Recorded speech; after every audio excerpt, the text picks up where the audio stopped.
أعوذ بالله من الشيطان الرجيم.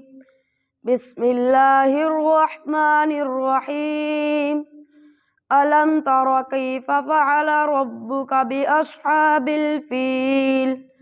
ألم يجعل كيدهم في تضليل وأرسل عليهم طيرا أبابيل ترميهم بحجارة من سجيل فجعلهم كعصف مأكول.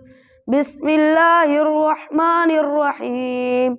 لإيلاف قريش إيلافهم رحلة الشتاء والصيف فليعبدوا رب هذا البيت الذي أطعمهم من جوع وآمنهم من خوف. بسم الله الرحمن الرحيم. أرأيت الذي يكذب بالدين فذلك الذي يدع اليتيم ولا يحض على طعام المسكين فويل للمصلين الذين هم عن صلاتهم ساهون الذين هم يراءون ويمنعون الماعون.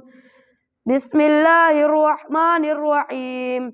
إنا أعطيناك الكوثر فصل لربك وانحر إن شانئك هو الأبتر. صدق الله العظيم.